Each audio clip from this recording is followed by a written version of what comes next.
Central Asia Summit.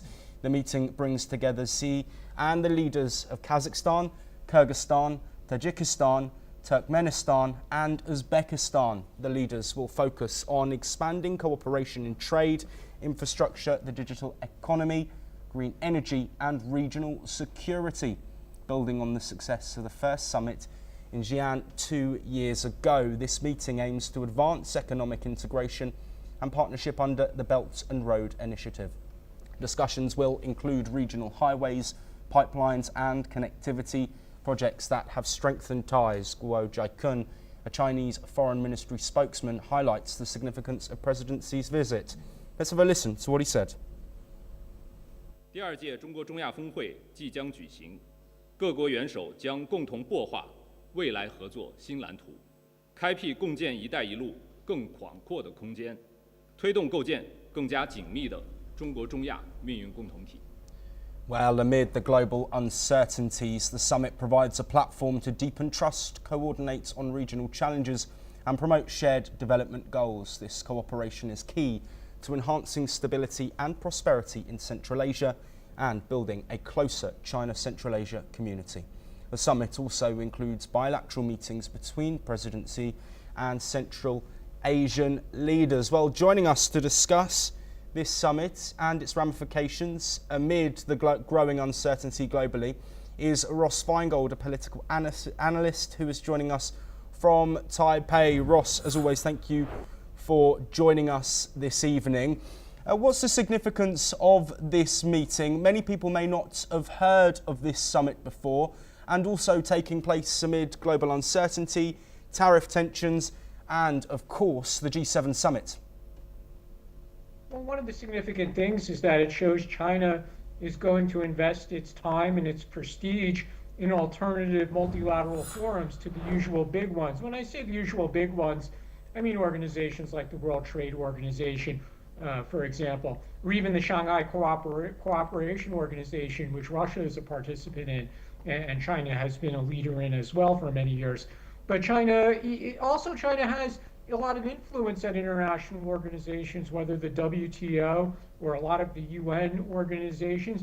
But again, it shows that China wants to set up its own multilateral forums as a counterweight to some of the multilateral forums that the United States has invested recently. And the ones that come to mind are the Quad with Australia, Japan, and India, or more recently the I2U2 with India, Israel, and the United Arab Emirates. And China is looking for alternatives. And also it gives China an opportunity to say that countries want to work with us. They want our investment. They want to be in forums with us. And that pushes back on some of the criticism we hear from the United States, which focuses a lot on what they say is debt trap projects, where China persuades countries to borrow money from China that these countries cannot afford to pay back, or just generally speaking, when the United States says you don't want to do business with China, you'd rather do business with a democracy like the United States. So again, it's another platform for China to push back on the message from the United States. Yes, Ross, this meeting and summit is focusing on Chinese and Central Asian relations, but we've also seen China and President Xi go on a tour of Southeast Asian nations. Of course, at the ASEAN summit, there were also Gulf states present as well. Is this further sort of emphasizing a clear divide between America and their trade policies and China as an alternative option in the face of tariff action and economic uncertainty from Donald Trump and his administration?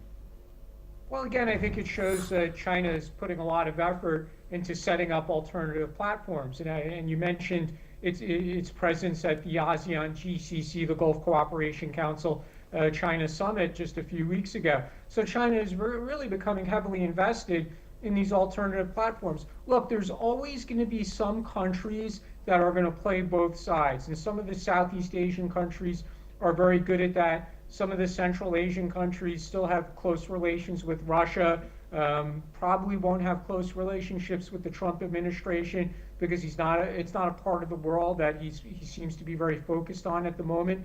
But there's always going to be countries that are going to take China's side, and they're going to want to work closely with China. and they think that China's investment is the best opportunity that's available for those countries. So there's always a mixed response when you have a multilateral forum. You got countries that are playing these things in very different ways. But again, I think the key point remains is that China is very enthusiastic about setting up alternatives. Yes, Ross, we don't have too long left, but of course a conflict that has expanded and intensified in West Asia and the Middle East over recent days between Israel and Iran is a key topic in the G7. Do you think there will be any discussions at this Central Asian summit and Chinese summit about that, given the geopolitical ramifications? There might be discussion, but if there's probably going to be a bit biased towards Iran, because some of those Central Asian countries have good relationships with Iran. It's a neighbor for some of them. These countries are not necessarily friendly towards Israel. So if anything, there might be a very critical message towards Israel. Ross Feingold, thank you ever so much for joining us. That is all we have time for, but we will be back soon with some more coverage on the ongoing tensions between Israel and Iran, and most importantly, that G7 summit in Canada. We'll see you soon.